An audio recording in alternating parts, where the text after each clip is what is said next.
Okay, there we go. And we are live. Hey people, how you doing?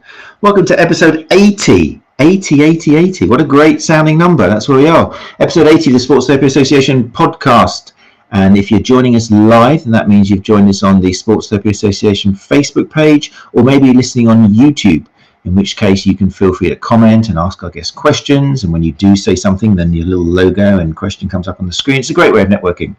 My name is Matt Phillips. I'm the creator of RunChatLive.com and also the host of the Sports Therapy Association podcast. And this show goes out every Tuesday at 8 o'clock UK time, which is GMT at the moment, to try and help spread the good word and help therapists evolve in a nice, friendly way without threatening anyone. You will hear me talking to people. If people are joining the live show now, we've got Stevie Barr here, and that's what happens when I click on their name. We get Stevie Barr, who's able to bring up his little logo and say, yo. Brian Huxley is here as well. Hey, Brian. People are filling up. Fantastic. Good to see you. And hi, Catherine, as well. So if you can join us live in future, wicked. It's a lovely networking opportunity to spend time with other therapists. You don't have to be an STA member. It's all nice and friendly. But you do get a little chance to hang out with some STA members and hear what it's all about anyway. Right then, so while people are filling up in the room, I just want to say thank you to last week's guest in episode 79. In case you weren't aware, then the December for us is the topic of fascia. Special effects there. That was for Tania. She asked if I could do that special effect again. So yeah, it's a slightly new, now we've reached kind of like the shattering 80 episodes of Sports Therapy Association podcast. Yeah, we're doing like a topic a month. So December is going to be fascia. And I think in January we might be doing, CrossFit. CrossFit hasn't got the same ring. And then I think we're going to do something on feet and ankle, and then probably do like a knee and hip and work our way up that way. It gives you an idea of what we're doing for the month, and you can join us next week after today's expert panel. Then we're going to have a chance for just a whole group discussion. We'll have a few STA members up here, maybe some non-STA members. I'm not sure, I might have to veto them, but the idea is we're going to have 3 or 4 people on screen at a time talking about what our illustrious guests from last week, for example, Julian Baker of Functional Anatomy and Anna Barretxeguren of Evolved Movement Education had to say. And also they will be scrutinising and commenting heavily on what Sir Walt, Fritz and Tania Velásquez have to say tonight. So make notes. Obviously you can ask our guest questions tonight, but next week's the big time we're going to have a talk about fascia. What have we learned? Are we surprised by anything? Do we disagree with anything? How is it going to affect? The most important thing about tonight is how is it going to affect what you do in clinic for the rest of your lives? That's the kind of little thing which I want to make sure that you all walk away with today. You're going to change something, you're going to tweak it. Do you feel threatened? Hopefully not. And that's what we're going to talk about next week. Okay, people are still filling up the lounge, which is lovely. Nice to see you all. Thanks so much for joining. If you are listening to the podcast, then thank you very much. If you could be so kind as to leave a rating, that would be great. Hopefully a 5. If it's anything less than a 3, then just don't bother, go away, don't come back. Because that's how it raises our level on Google. It's not to make money at all. We make, believe me, nothing out of it. But it's just getting the good word out there. So if you leave a rating, leave a little review, it just helps. Google means we go up higher. So when someone puts fascia in, they'll see us and they'll see our guests, as opposed to another Fascia Monday of how to lengthen this or do that or put this back together again, which we don't really need up high in Google. We need them to go down and we need us to go up. So that's the plan. So without further ado, I think I will introduce our for tonight. So we're going to have the pleasure of being joined by Walt Fritz, who was a guest previously, I think January at the beginning of the year, and also Tania Velásquez, who I thought was going to be joining us from the Bronx, but in fact is in sunny Florida. It's a slight change there. But yeah, that's who's going to be joining us. And like I say, big opportunity, 2 real big names in the world of fascia. So do ask questions, and I know for a fact that these 2 are very hard exoskeleton kind of shell things. They've been there, they've been in the front line. Feel free to challenge what they say and ask them stuff. Okay, it's a wonderful opportunity. I'm really glad that they're joining us. So without further ado, I shall bring them up. Walt Fritz and Tania Velásquez. Howdy. Hey guys, howdy. How are you? Hey Tania. How are you? Very well. I'm very excited. Thank you so much for joining us all the way from Walt. Are you still in New York? You in New York? I'm in Western New York. Western New York. But you've been traveling around a bit, haven't you? You've been across the states a little bit, haven't you? And moving around?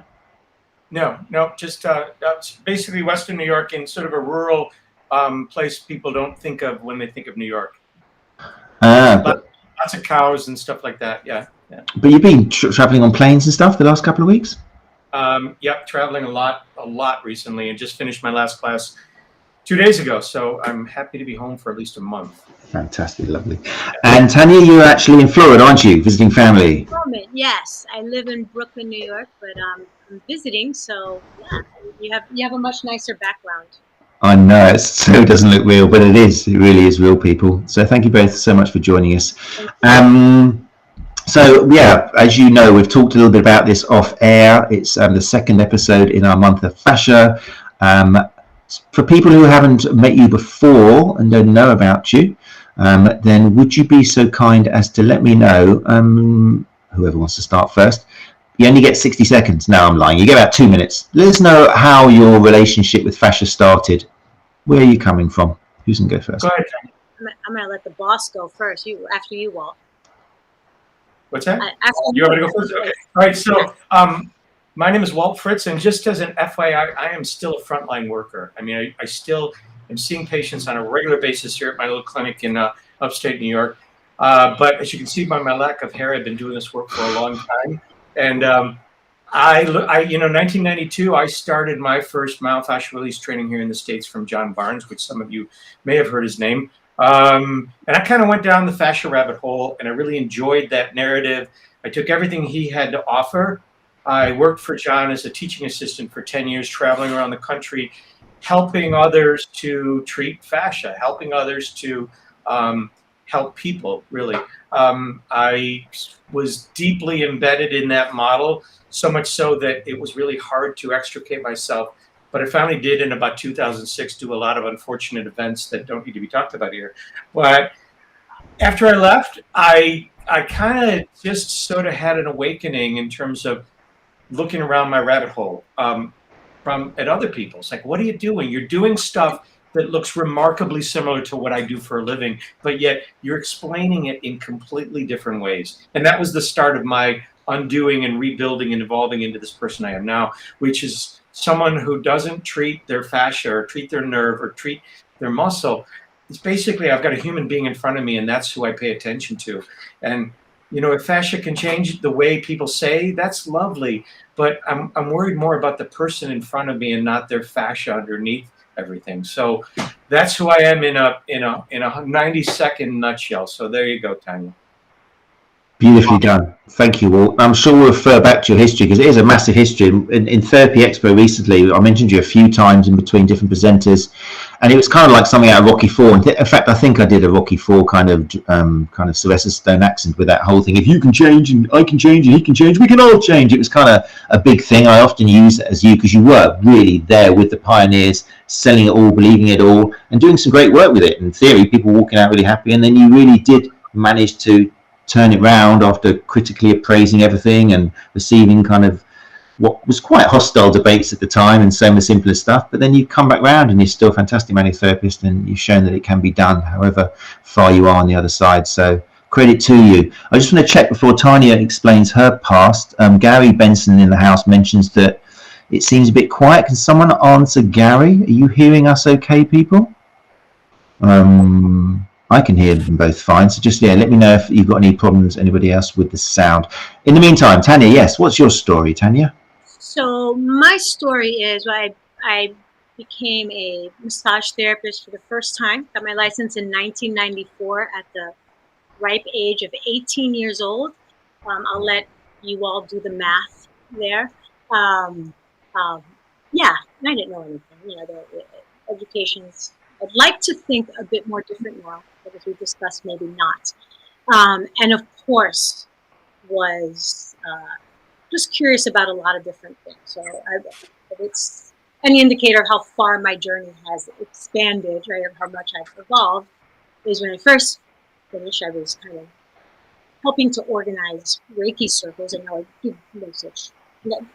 That's a different show, but yeah, now I do none of that so much. And of course, was the 90s. I think kind of like the fascia fashion. Fascia was super coming out, and then it was the thing everybody was talking about, as you say with your sound effects. Fascia, fascia, fascia, fascia.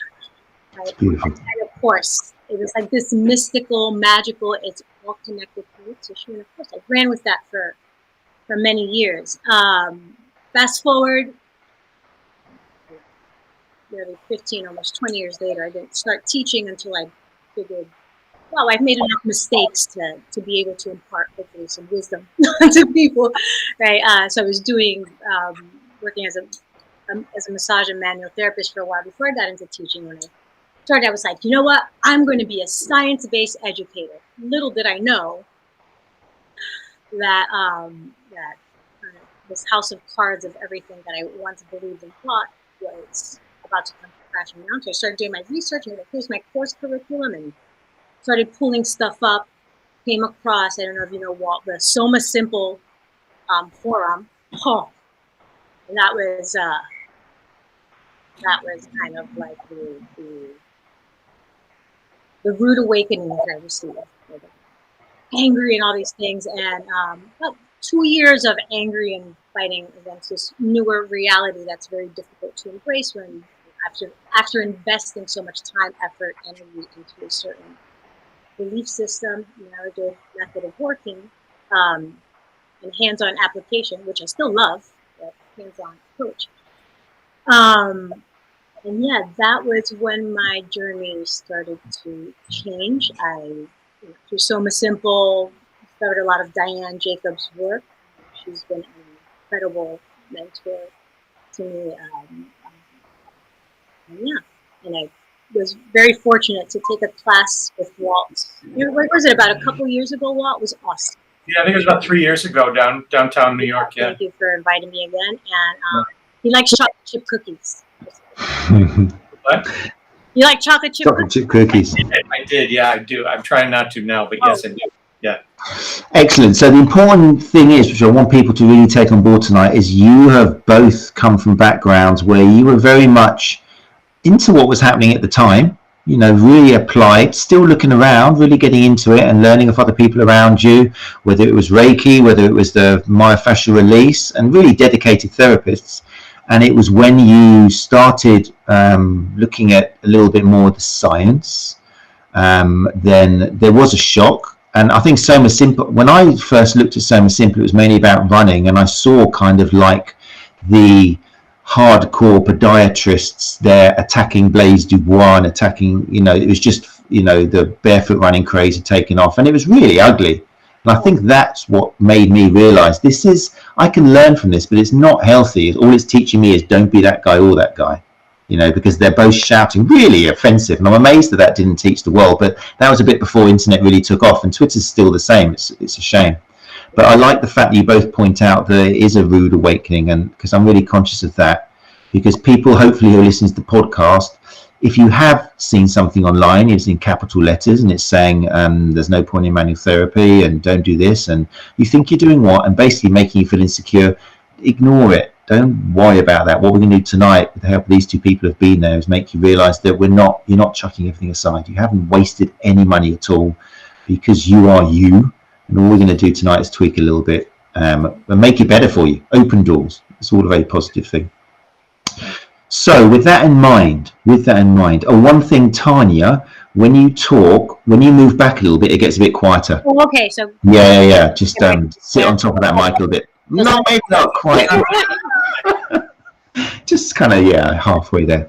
So I really want to kind of take it back to potentially for us is like things we picked up on a long time ago, just because we were looking. The only reason we're informed is because we bumped into people who are informed. It's who you bump into, isn't it? It's the circles you move in. But I want to go back to people who, for example, who have been on a course, fresh from a course. In the UK, we have like level 3, 4, and 5, and it seems the higher the courses go, the more manual therapy techniques, the special techniques you learn.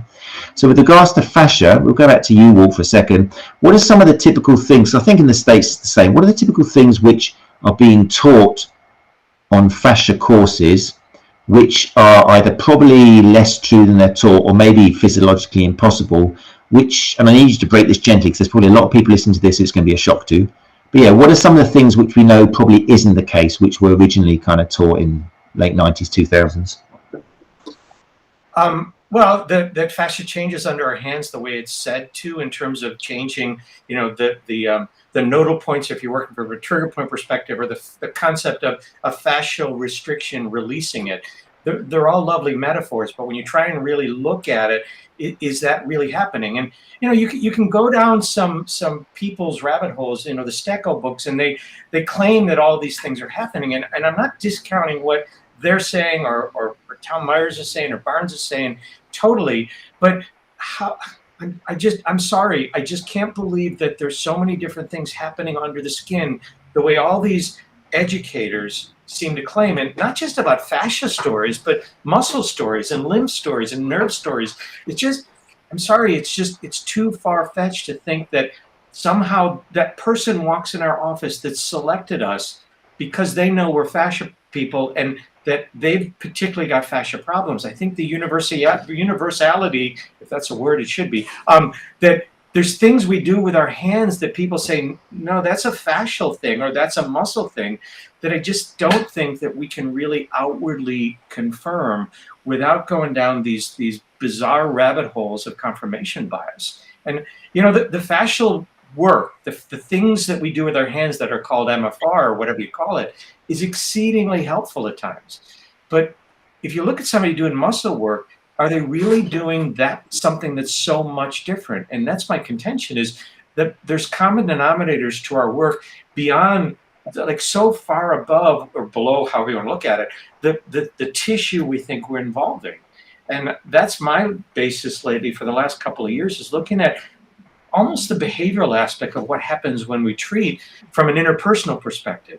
Fascia science exists, and it's cool stuff that's coming out, but it's still not really showing that when we poke somebody in the way we think we're poking them to affect their fascia, that it's solely their fascia that's changing. And I still do the things with my hands that I started learning in 1982. It's just what's happening up here and what's happening between us two, me and my patient, is so dramatically different than me telling them about, I know the secret science of what's wrong with their fascia. And I don't know that I answered your question, but there's so much stuff that's still being taught in fascial trainings, although I'm really far removed from that. And it's mainly, my vicarious and dark interest in what people are still passing along, that I still hear that all this crap is still being said, that it's basically to sell books and sell courses and sell online courses, because I think people know that they're really not a great validity to what's being taught. But that is not just a problem with the fascial world, but it's a problem with the muscle world and the nerve world and almost all of manual therapy. We all drop into these little silos where we think we've got the answers, and we all have answers, but is there a commonness of what's going on? And I think that's what we should all be seeking, is those common denominators. Yeah, I think Brian Huxley in the comments has already kind of called upon some of the names like John Barnes and Ida Rolf. So a lot of the kind of idea that we're putting our hands and using energy or heat to change the kind of density and the kind of change it from the whole into the fluid state of fascia, that was kind of, what year was Ida saying things like that? In the 70s, 80s, earlier on? It's got a long time ago, wasn't it? I don't know, started in the 60s. Yeah, it's a long time ago. Didn't write anything down, and at the end she was like, I don't know. And it just, everything coming from that is complete extrapolation. And I'm not saying that people, everything's kind of like the telephone game. Happens with students. Oh, Tania said this. I know that's not what came out of my mouth, but that's what was interpreted, because humans were just weird and irrational, and I mean that in the most loving way. I'm one of these weird irrational people, so we're all prone to our filters. Yeah? Some people are into muscle, some people are into fascia, some people are into meridians, some people are into chakras. I don't know. There's so much out there. Like what we're saying, it's overwhelming. And there's one person that come in, how do I know? Do I treat this person's meridians and that person's fascia, when what I'm doing with my hands looks exactly the same? And in my transformational journey, the more I thought about this, the more ludicrous it became, that there's all these models that exist. And I'm one of these, I'm like a bit of an experience junkie. I want to learn. And then I also want to know why. Some things can't be explained. They just had this incessant, like, peel back the next layer. Okay, what's under that? Why this? How do I know? All right, I learned muscles when I started school. Now I have fascia, but I'm doing this. How do I know which one I'm affecting? And then I took this cool shiatsu class that tells me it's meridians, but I'm still doing this thing, right? Then I see Rolfing, and I'm like, that's massage without oil. It's well, and I mean, this is met with care to all Rolfers, but it's just different ways of playing with our hands, and all of it's cool. And now, basically, I find a way to move them that A, doesn't hurt people, and B, is agreeable to the client. One client might like this pokey feeling, one client might like this stretchy feeling, somebody might just like a slow fold, and there's all these ways when I realize that I'm working with a person and not tissues that transforms. And ever since I shifted away from the fascia model, right, I will fully say I've hurt people as a practitioner. Right? And I don't hear too many people admit that, but I've been doing this for close to 25 years.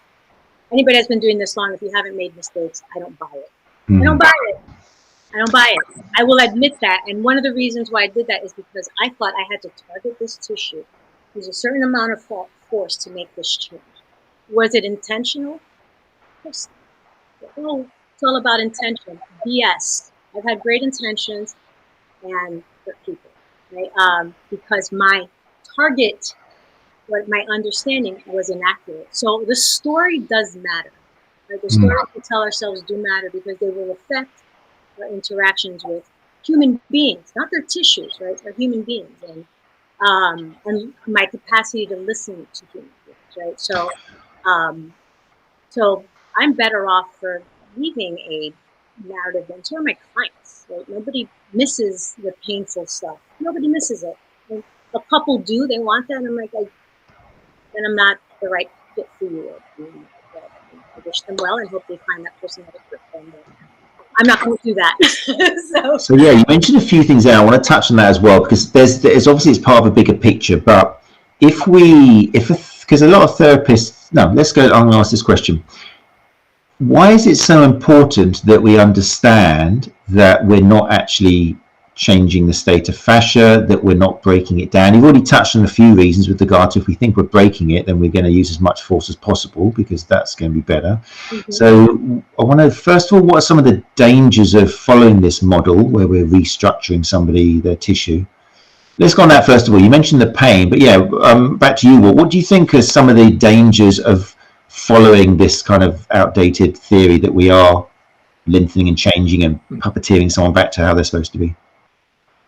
Well, the model of MFR that I learned was not a particularly painful model. Sometimes it could be, but it really emphasized that it doesn't have to hurt to help. But what are the dangers of it? Oh gosh, that's a hard one because in some ways, if my patient comes in believing it's all about their fascia, I don't know that I have to totally pry their fingers off of that belief, because the goofy part is I'm still doing much of what I did with my hands 30 years ago. It's just my understanding of what's happening is different, which then it turns back into how I interact with my patient. I do think that one of the digs against manual therapy over the years, especially in the physical therapy community, is it's a passive intervention. And, I think Chad Cook's recent paper, The Demonization of Manual Therapy, has been maligned in a lot of circles for a lot of different things, and it was based off his debate with Adam Meekins. But I think it has been demonized, and part of it is that the passive quality that manual therapy and massage are often seen as, that it's dependency building. If somebody gets better from us, they have to come back to receive more. I think that's crap because I think exercise-based interventions can be just as passive in terms of dependency building, where you need to come back to me each week for new exercises. But I do think that there's danger, or at least it's not the most healthy thing to be telling a patient that there's something wrong with them that nobody else knows about except me as a highly trained fascial therapist. And I do think that's, number one, it's deceptive and dishonest. And I think that it's also really inaccurate. It's implausible to say that we know the secret And unfortunately, post hoc fallacy is a part of our lives, right? I learned from a post hoc fallacy, like many of us did, where, okay, your fascia is all bound down, and here's this supposed science that says why, and then we do things and we see people get better, and the story gets validated that, oh, we think that their fascia was all screwed up, so therefore it must have been because the person got better. And I think it's so easy to impart post hoc fallacies in our patients, which really leads them into almost worshiping us as the only people that can help them. And, you know, it goes down a lot of really ugly and messy ways in terms of how we help people. The one thing I really don't want to do is, there's a lot of real, you know, supportive fascial followers, and they're seeing these wonderful results with not only the science in the background they've been taught, but then the tools, the hands-on stuff. It's like, well, why shouldn't I believe my model? Why shouldn't I believe my educator? It's like, it's not that you have to totally, you know, wash them away. It's just see that there's blended approaches. It's not all about the tissue, right? We're treating a human being. We can't rip off their skin and select their fascia for treatment or whatever.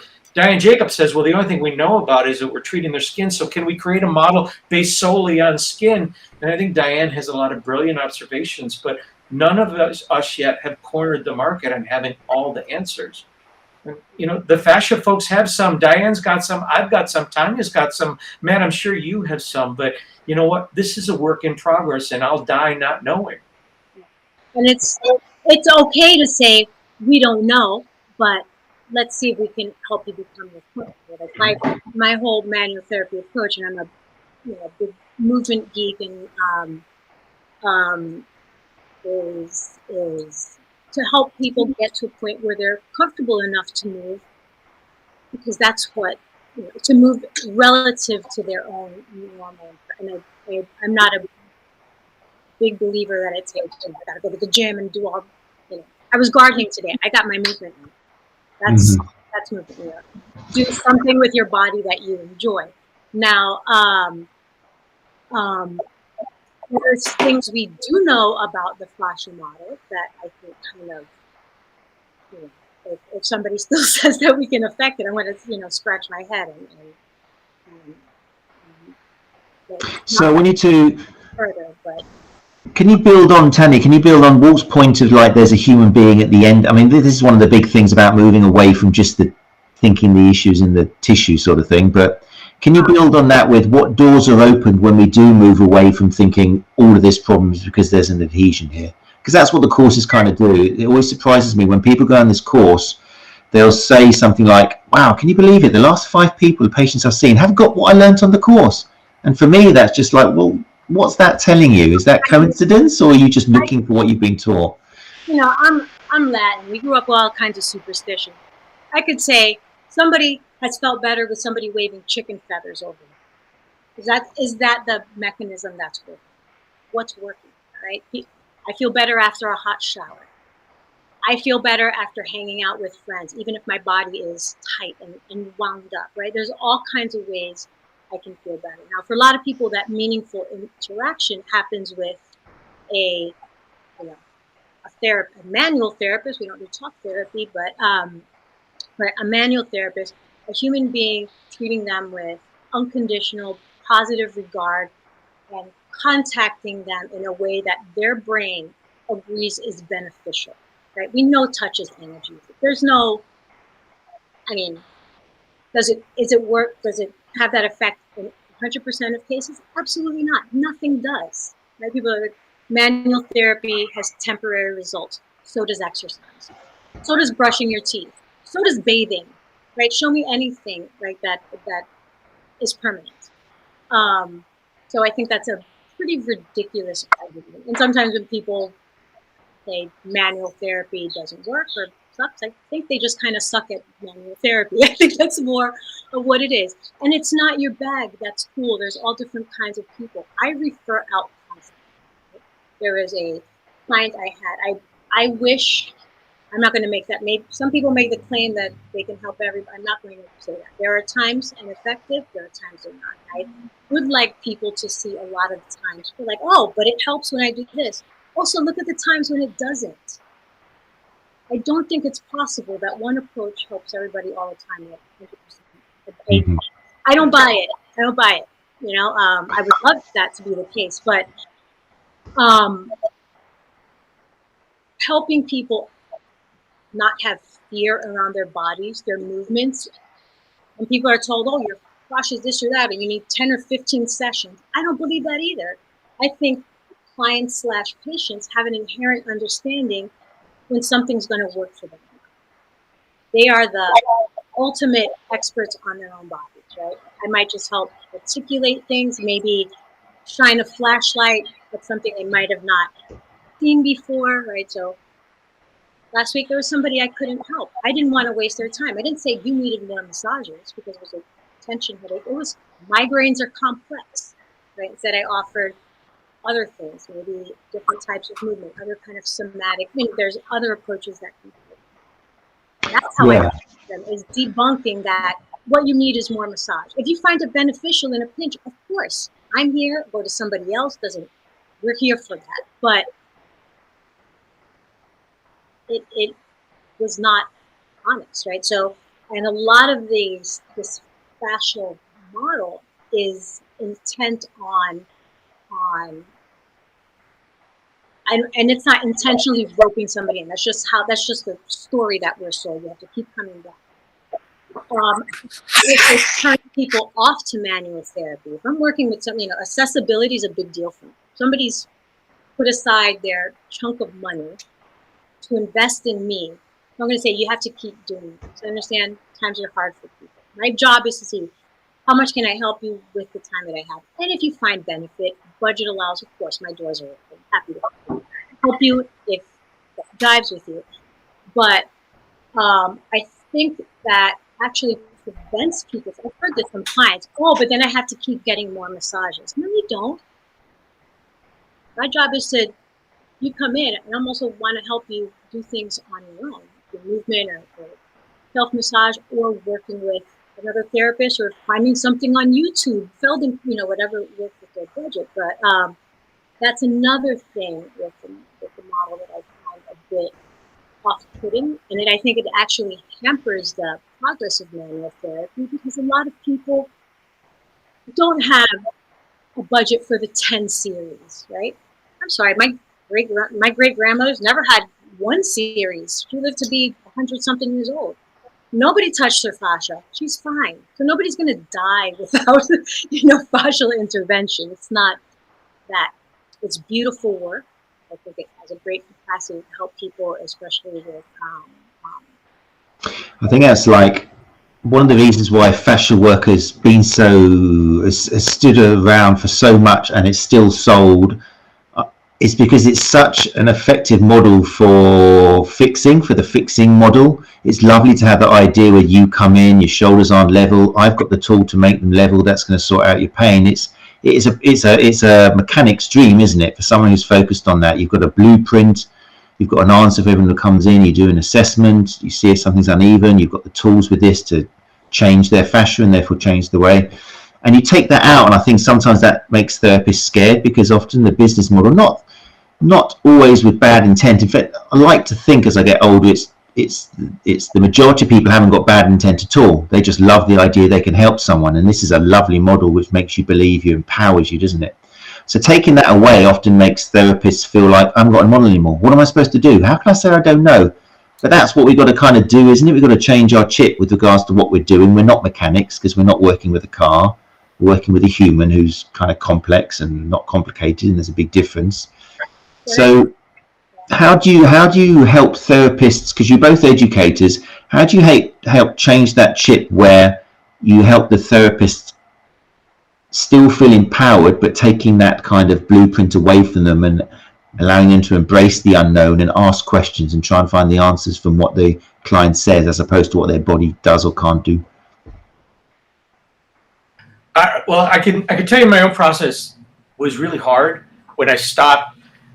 When people really pulled the chair out from under me and said, you know what, it doesn't matter if you balance the pelvis, because the pelvis isn't going to stay balanced, and the vast majority of people don't have a balanced pelvis, which was completely removed from when I had a patient in front of me and I saw their pelvis was torsion and they had low back pain. and I applied the recipes that I learned in MFR, and we quote unquote balanced the pelvis, and they got better. I mean, that was like classic conditioning that I saw. The direct result of my interventions were balancing the pelvis through fascial work, of course. But when I started hearing those jerks on Soma Simple tell me that stuff doesn't matter, and I thought they were jerks when they were telling me about it. I thought they were a lot worse than that, but I'm going to keep this clean. That it really, like, no, because every time I balance a pelvis, the person's pain gets better. So I guess I just basically, at one point, realized that I was doing other things. And it's like, what happened if I didn't check their pelvic alignment or leg length discrepancy? And what if I just worked with the person? And I think we're all taught recipes. And sometimes they're extremely convoluted or multi-step recipes that you need to take multiple tiers of training to get to be an expert to apply those recipes. And then you go have success. And we are such biased human beings because we just see our successes and not the questionable things, right? And once I stopped worrying if a person's pelvis was balanced, I saw that I was still helping people. There's a study that was pivotal to me, and it was done in 1992 by a researcher by the last name of Bennell. And what this Bennell wanted to know was, we know that 2% of the population has a scoliosis, which typically results in a torsion pelvis. But what Bennell wanted to know was, what about the rest of us? Okay, what about the balance of the population? How do they look when we look at their spines? And he found in a really well-done study that 98.4% of us have a skeletal or a spinal asymmetry to some degree, but only 2% of the population hits that threshold with the scoliosis. And the more I started to extrapolate that data, and I realized that 98.4% of the people that come into my office and walking out there are walking around with skeletal asymmetries. And you know what? They're absolutely living a lovely life without the things that I think, based on my MFR training, that the pelvis must be balanced or that freaking person will never live a normal life. And that really, it created a ton of dissonance in my brain. But when I started realizing that all these things that I was taught were well-intended recipes, just like, you know, if you're a massage therapist, you learn these recipes and sequences and logical ways that make things make sense. We apply them and it works. And again, post hoc fallacy is just so strong, we can't extract ourselves from that. What I did was I stopped worrying about the details as much and realized I was still helping people. Advice, if you're looking for advice, it's like, if you care about this, if you care what Tania and I are talking about, that maybe fascia doesn't matter quite as much, start experimenting. In the beginning, when your pendulum starts to swing, you're really insecure and you really suck for a while. It's not because you don't have the tools, it's because it's your own self-confidence. It's like, I don't know what I believe in anymore. But after a while, when I started believing that I don't really know everything, I think that's when I really started to climb back up and see that I can be effectual without basically selling people on that their bodies are wrecked and they need me to fix it. Really good. I just want to one thing, because I'm conscious it's a really important point, and you've mentioned it a couple of times now, this post hoc fallacy, because when you are in that, what did you say, this kind of suck period, you look for anything to get you back to the recipes and you start clinging on to anything. So there is this belief that, hold on, I'm doing this and it's working. So who are you to tell me that it's not working? My people are walking out feeling much better and I'm having success. So can you just expand on what the post hoc fallacy is and why therapists are so prone to it?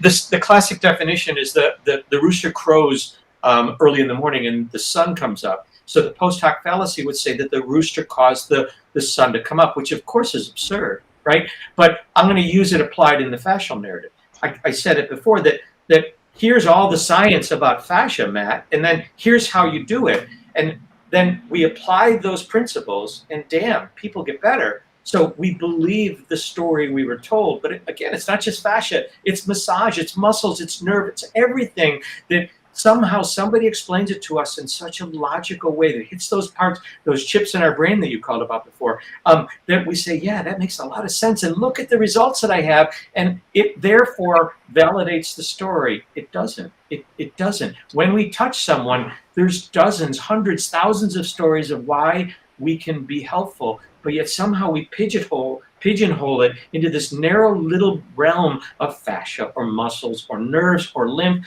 fill in the blank of the pathology of your choosing, because we all do that. We all reach for these things that seem to make logical sense. And I'm not saying you have to like let go of all that, but if you start looking outside your own rabbit hole, what other people are doing, there's a lot of dissonance that's created, but hopefully an opportunity for learning to see what other people think. And I still believe that we're still searching for the common denominator. Why is it that manual therapy is helpful? And you look at papers by Joe Bialowski, for instance, who he talks about the multifactorial impact of manual therapy, not the tissues as the receiver, but almost like the tissues as the signalers to higher centers. And whether they're central nervous system centers, autonomic centers, or behavioral and contextual centers, that we're working with a complex individual that somehow someone has narrowed this person down to simply a dysfunctional tissue, which is really sad because we bought it and we continue to sell it. There is, to kind of piggyback on the scoliosis point, like, and this is another thing, like really starting to look at, like I've had a dear friend, but many clients who've come in with, you know, scoliosis, 20 degrees. Sorry, come forward a bit, Tania. That's it, thank you. I don't want to miss anything, that's all. Clients who have come in with significant scoliosis, what do they come in for? I just want to relax, right? No, and I'm not saying that there can't be, you know, back pain associated with it, but also people without scoliosis experience back pain. Now, a lot of I've also seen this, I'm not sure how far of a pendulum swing this is in fascia land, but believing that through changing fascia, somehow this thing is, this structural presentation, which is pretty normal, you know, it's not uncommon, can be changed. I mean, imagine being this person with no complaint other than to relax, right? To feel good, you know, bolster for comfort, all these things, then being handled in a way as if something is wrong with you. It's extremely ableist, and I think, and I know people aren't doing it intentionally, but it is, and can make people really self-conscious where they don't need to be. And that was not their request, right? That was not their request. And again, it's normal. It's just a difference. And like Walt, I was one of those people that used to pride myself on being able to detect the pelvis tilt off by like a millimeter. Yeah. And then I forget the study where they find cadaver studies where they look at the iliac crest on people. One actually has more bone on it than another side. So the skeletons are, and that's what we're feeling. We're either feeling that or our hands are hallucinating. It's another thing that people don't want to acknowledge. I'd like to think I'm great at palpating. Is my palpation always on? No. And that took me a really long time to be able to say that. Now if I think I feel a thing, I have to check in with the client. I don't know how many people out there in YouTube or Facebook land, and like really think about it. Let's really walk this back. And imagine yourself as the client on a table, not the practitioner, where somebody's like, oh, you got something there. And you're like, I don't feel anything. And on the other hand, you don't feel anything. And the patient or client says, yeah, that's where I'm feeling it. So just like we're prone to visual illusions, auditory illusions. I don't know if you've been sitting somewhere and you're like, did you hear that? Nobody, your brain generated a sound. Nothing else was going on. That can happen palpation-wise. And I had this awesome entry-level student who's military. When I bring this up in class, he said, thank you so much for bringing it up. It's something that's discussed, how there's a military medic and pulses are taken, even on somebody who's no longer alive, right? The emotions involved in it, like people will feel a pulse. That person's, no longer has life in them. They swear they feel a pulse, right? You put us practitioners in a room, dim light, you've been at it for how many hours a day. There is a magical feeling to human connection. It's really beautiful, so I can see like, these images, colors conjured. Nobody's saying that's not cool. It's just how relevant is it to the person? How much am I projecting my sensations onto somebody else? And we really need to check in with that, right? If it happens to agree, awesome. Party time, great, cool. If not, what matters is what the person feels, not what I'm projecting. It's fascia this year. Basically now. And I also, yeah. oops, sorry. No. I also think palpation is such a loaded concept because I was so freaking good at finding patients' fascial restrictions. But if you hand that patient to the next person, they're going to feel the knots, the spasm, the trigger point that facilitates segments, the weakness. They're going to feel all this stuff. You know, even if we're good palpators, what are we palpating? And I just came across in one of Leon Schattau's book, 2008, he was talking about the problem with pattern recognition is we get so used to, and that's part of what we're doing when we work from these models of fascia, is we're recognizing patterns that we've seen in the past. But if you can't objectively look at what you're seeing, what you're feeling, and you jump to those conclusions too quickly, you assume you're right about pattern recognition. And often, it still leads with good results, but when I touch somebody, my brain is completely biased by what I've learned and what I've experienced in terms of what we're palpating. And unfortunately, that is just lost on so many people. It was lost on me because no, you're not feeling a trigger point because they don't exist. Fascial restrictions exist. Therefore, my entire world becomes this filtered through these glasses of fascia world. And again, fascia work, quote unquote fascia work, I wish it was seen as a style of working that we use with patients, right? Versus the ability to singularly and selectively change fascia. And that's the distortion that's been built up by, decades now of education and then perpetuation of that education, that conflating what, the thought of what's happening under our hands with how people are feeling better. Yeah, great points. There's some really nice comments coming through from people now. I mean, there's one, Martin Howe, my good friend and colleague who used to work with, he's kind of mentioned that, he's paid a lot of money to have his pelvis balanced, in inverted commas, and leg length corrected over the years in the 90s with a chiro. I hate to think that, I don't know, I couldn't live. I used to be very cynical, and I think since I've had kids, I've kind of got a little bit less cynical and kind of enjoyed life, and it gives you a bit of a meaning and stuff. But I like to think that most therapists are doing it with the best of intentions. There's some that are not and are paying for their Lamborghini outside and laughing all the way to the bank. But again, like you say, I think if therapists who are good people, they're altruistic, they've got empathy, they want to touch people for a living, not many people want to do that, especially if you're a massage therapist and you've got some hairy guy and oil and through your fingers. It's not something you really choose to do and get paid not much for it. So they're great people. But if more therapists stopped and managed to just reverse it, like you said, Tania, say, what if this was me? It's like when we get injured, we're the first to suddenly realize we think the worst, don't we? I mean, I'm a runner. If I get a pain underneath my big toe or something, I'm thinking that's it, stress fracture. I know it is. Even though I'm aware of all this catastrophization and kind of like, I still believe inside that there's something really serious going on. But we kind of forget that when we're therapists because we become these fixers and these powerful people who are going to, but we're filling our, I love what you said, Tania, if we put ourselves into the position of the patient, it is scary stuff when someone says, oh, this is a bit weird. Oh, you've got your pelvic floor's collapsed. And we wonder why they go home in pain. When we've used metaphors and language, we've talked about that before. Yeah. There's a book, I can't remember before I was a massage therapist. It's a Norman Cousins book, and I don't know how much of it, but Norman Cousins' Anatomy of an Illness. The only thing I remember about the book was a quote that I think planted in my brain the ability to be able to change my mind, which I think is not an easy thing for people to do, especially longer. So funny when I'm teaching entry-level students, they have no problem. They're like, "Oh, okay, cool. We're moving on to something else." Like, this was a thing. It's the people that are kind of saddled with, almost like the curse of experience. It's really hard. Learning is easy. Unlearning, so hard. And two quotes. I like quotes, but I think it was Dr. Crispin, I can't remember his first name. Crispin said, the most dangerous 3 words in medicine are in my experience. Mm. And another one was Norman Cousins from Anatomy of an Illness. If anything, just read kind of the book jacket, it's in there.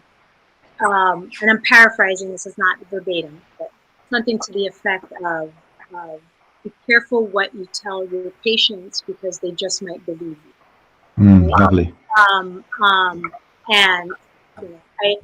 I empathize, and I understand. Like sometimes the attacks on people who are, Facebook is just like a bunch of turns into like gorillas and species at each other. And, I understand that people feel it's a personal attack. I did, right? When I was like, I felt dumb. I felt, how could I, and then I felt bad. How could I have told people this? But of course, we evolved from that. And you know what you know. And when you know better, you do better, or at least you seek to do better. And just in case for anybody out there listening, it's normal to feel those things, but that's not the case, right? And don't let that put up a wall to wanting to continue learning more. Information changes. We've learned more about the brain and body in the past 20 years than in all of humanity combined. And as technology develops, we'll learn more. Maybe next week they'll say, hey, Fascia is the magic thing. And I will change all my course materials as a result, right? I'm not stuck on it. I'm just stuck on being a better service to people and not scaring them, having them think there's something wrong with them, that there isn't. Pain is pretty normal. Very normal part of life.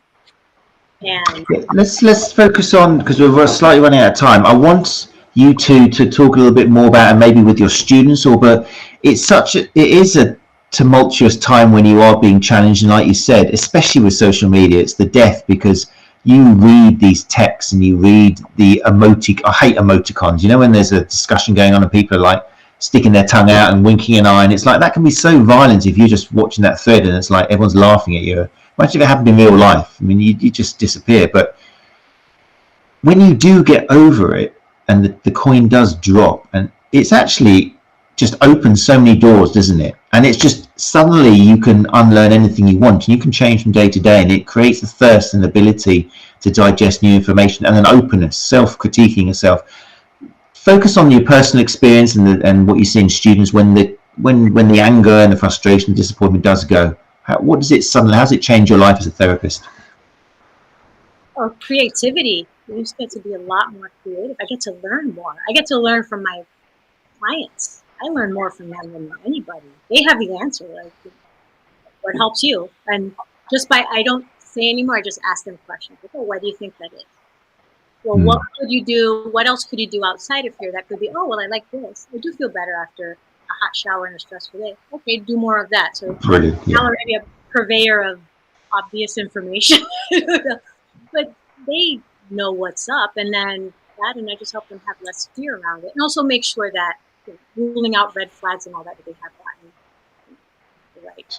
So that's so valid. It makes you a better listener, and we know through studies and things that listening to the client, they'll tell you eventually what's wrong with them and how to fix them and stuff. Yeah, it stops you from, and Walt, talk about the joys when the coin drops. Yeah, I think the my biggest transition is, instead of me being the person that tells them, and Tania just kind of said this, or you said it, instead of me being the person that tells them what's wrong with them and what should be done, I've learned to ask the question, what do you feel, and what do you think we should do about this? What do you feel is what, it's to me, it's about shared decision making. It's about sharing power, meaning I put my hands on somebody, instead of me being in charge of fixing it, I put my hands on somebody as a means to start a verbal and nonverbal communication. It's like, okay, patient, right now, when I do this, what are you feeling? Does this feel relevant? Does it feel safe? Does it feel useful? And if not, how could we best manage this? I want to give a real quick vignette, if I could. I taught a class in Salt Lake City this weekend, and a person came in, one of the students' patients came in, and she was suffering from some TMJ issues. And lots of failed dental work, and lots of failed therapeutic work. Okay, where the physical therapist hurt her with aggressive intraoral work, did dry needling, which just sent her up the wall, right? So for some reason, she wanted to be the demo in this class, even though I'm a physical therapist. But it was really fascinating, because instead of me doing my past normal of doing that intraoral work where we go and do and I say air quotes pterygoid because that's what people call it, we did something where I'll often do it with my patient, and the first thing I do when I touch them is I don't do anything, meaning I touch them without starting. I touch them to allow them to accommodate to my touch, to figure out if I'm safe or unsafe, all those things.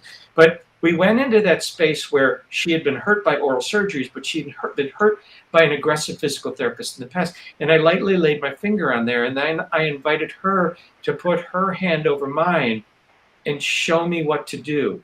And she said, I don't really know. I said, well, how hard would you like me to push? And, you know, she started experimenting, and she started experimenting with pressures as well as direction. And it was, to me, the embodiment of co-creation of a session.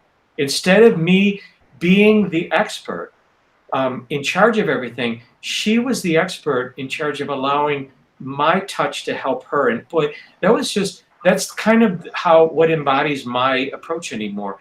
Sometimes it's literally having them help me help them, hands-on, but it's never me doing things to them that they're not having full input into.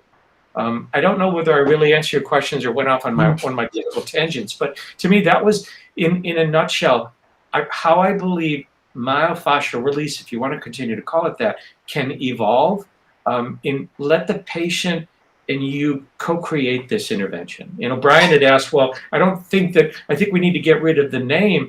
And it's like, I don't know that that's possible. You know, there's too much invested in public eye as well as clinicians' eyes. It's like, okay, can we at least make it small m, small r, myofascial release, to say, here's a style of work that we call myofascial release. I switched last year from calling my work myofascial release to manual therapy. I'd like to make the full transition and call it Steve, right? I want to call my work Steve because it has absolutely no mental connotation of any kind of body work or work in general. It's like, okay, we call it Steve because I have to call it something, but let's call this a therapeutic engagement and see if touch can help you. I don't think many clinicians would sign up for my Steve classes, so I call it manual therapy, but there's a lot of disassociations with it because to some, manual therapy is an aggressive adjustment that a chiropractor can get. And that's their mental thought of what manual therapy is. So until I get brave enough to change the name to Steve, at least I'm more comfortable moving on from myofascial release to manual therapy. Steve. If you made it an acronym, if you put little dots in between, people would think it stood for something. No more acronyms, Matt. I'm going to the ST dot, that would be great. No, really valid point. Really valid point. Make nice. Yeah. Let's make nice. And okay, so look, we're coming up to kind of 9 o'clock. I really love some of the ideas you've had. I'm hoping people who are listening to this back can replay it again on the podcast and listen to some of the ideas of how to help therapists, if you're an educator, how to help the coin drop for therapists, and also help the coin drop for patients as well. Because if patients have come from another therapist and they've been filled with these ideas that they've got out of alignment, or they've got this going on, the glutes don't fire, all this language we've talked about in the past, how to help them to delete that kind of like catastrophizing neurotag thing going on. But what are obviously you guys are involved in education because you're passionate about helping therapists do this to become better and help more people. So Walt, you've got stuff coming on, you're over to the UK soon, aren't you? You come to the UK soon, aren't you? I am coming to UK in March, hopefully COVID withstanding. My little plug here. I'm going to be teaching my lower body class in Birmingham. I got to reverse things the way you say it over there. 4 to 5 March. That's how you say it over there. Say it the right way. Yeah, that's the best way to do it. Yeah, say it the right way. 4th to 5th. Okay, so 4 to 5 March in Birmingham. Then I'm down in London March 7th to 8th. Sorry, I regressed. March 7th to 8th to teach my voice and swallowing class. And then I'm over in Bristol to teach my upper body class on the 11th and 12th of March. Brilliant, March, big month. So Birmingham will probably be with Mike Grice then, I imagine? Yep. And then Bristol will be with Anna Maria, who wasn't here tonight or still isn't here tonight at the school. Yep. And the whereabouts in London are you for the other part of the work you do with the voice? And you know what? I'm in London. I don't. Not showing more than that. I get what they put me. It's all on my website, but I think Tania, you took my voice and swallowing class. That's what I loved it. It's actually, and I got to be totally blunt, that's actually become my passion. Oh, it's your passion, I can see from following you. Somebody here did ask you about it, actually. We haven't had time to. And honestly, it's not because I don't like working with massage therapists and physical therapists, but there is so much competition in the manual therapy community for all of the stuff that we're talking about today, MFR and all this stuff. And it's just, my head hurts in terms of how much competition, not just competition for money, but competition for ideas, where the voice and swallowing community, and then it's not just speech pathologists, there's almost an absence of dissonance coming from there. And you can start with the beginner, which is just so freaking refreshing, to somebody which doesn't necessarily have preconceived notions about, all these different things. So anyway, but I am teaching upper body and lower body. Not that I don't enjoy that work, but I've seen my interest shift, and I got a book coming out next year by a UK publisher, and that's about the voice and swallowing disorders work, a person-centered perspective, and that's really who I am now. So looking forward to the release of that, so I've got something else to start blathering on about. Fantastic. So there you go, Leslie. I'm sorry I didn't approach that earlier on, because I knew if I started Walt on that topic, we wouldn't talk about fascia again, and I would want to listen to it. I wouldn't be able to shut him up because I want to hear about it. But yeah, that's going on in London in mid-March sometime. So go to website for you, Walt, is WaltFritz.com is the easiest. There you go, easiest. That'll take you through to all the details of courses and information. So yeah, if you're interested. Exciting. I'm going to do my best to try and I say that now and I'm commit myself. I'm going to try and get a card from the family card to try and come and see you somewhere in March. It'd be lovely to catch up. Tania, what have you got going on? Big educator as well. What have you got going on? So I'm working very hard on completing Pinpoint DNM, as in Dave, Nancy, and Mickey, Matt. Yeah. Dave, Nancy, Matt. I kept the name DNM just so you know, out of honor for my teacher Diane, who just helped me and so kind and generous and helping me sculpt this for another generation. I have that. I have openbodywork.com, which is a class anybody can take it, any kind of manual therapist or not. It's open. I've had laypersons in with body workers, and it's got a lot of Thai influence in it. So we just get really creative in there, and it's a lot of fun.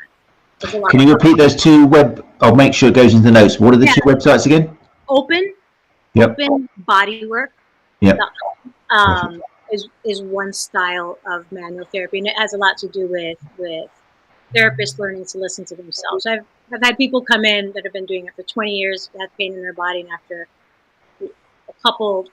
a couple days, that doesn't happen anymore. So that's I love to see longevity. We lose a lot of good therapists, like at that 3 to 5 year mark, just when you start learning stuff because your bodies are in pain, and that's got a lot of movement based stuff in it, and we're good. That had roots in family, doesn't it? Was it your great grandmother or grandmother or? One more time. Hasn't that got roots in practice by your grandmother? Was it? I can't remember her name now. Oh no, my great grandmother and I can't hold a candle to what she did, but she was from the line of curandera in South America. So not so much. She was a manual therapist, so she did just like bone setting and all that stuff. And, I'm sure the explanatory model is very different from science-based, but I do honor that part of mine. I read like the meditative approach and just connecting with the person and that. Yeah, beautiful. So, which we all do that in some way. And then if you go to pinpointeducation.com or Pinpoint DNM, in particular, it has info about the workshop. And I've been working really hard at getting the website up. So right now I'm writing curriculum, juggling a practice, build like programming, designing, all that stuff. So hopefully I can find help. Yeah, I can see how busy you are with the Florida backset just behind you. I can see you're really off your feet, aren't you? Yeah. No, but people are, a lot of people in the room I know, maybe people listening to the podcast aren't, but Diane Jacobs has got some big following over here in the DNM, the dermoneuromodulation. That's going to be coming quite topical as well, and it's lovely to hear you involved in that. Ray Allen, who is also quite big on social media, championing that, is coming over to Mike Grice's. Actually, Ray Allen is going to be a guest in January because he's doing a chat with Mike Grice. So yeah, people will be familiar with that. So that's great if they can go to your website and hear your part in delivering that. That'd be great. Smashing. Okay then. Look, it's 9:07. I've kept you past what I promised. Past your bedtime. I know, I'm sorry about that. Yeah, no, it's okay. This is I feel I can give you both of this because I know that you're both really learned, experienced been through the mill and come out shining. But final words of wisdom for both of you, for therapists who are about to embark on the change. What would that be? I'll put you on the spot here. You can have something really beautiful to say. Who wants to go first?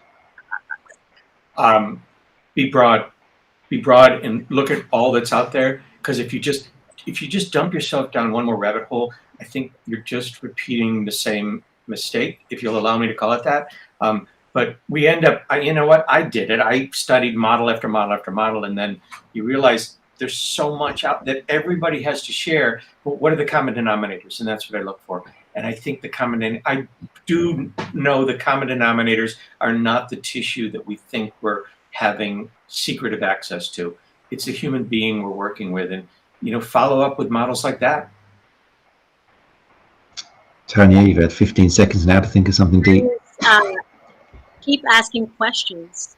Nice. Keep asking questions. Keep questioning yourself, not in a doubtful way, but in an introspective, reflective way, and demand more of your educators, and that they keep up to date.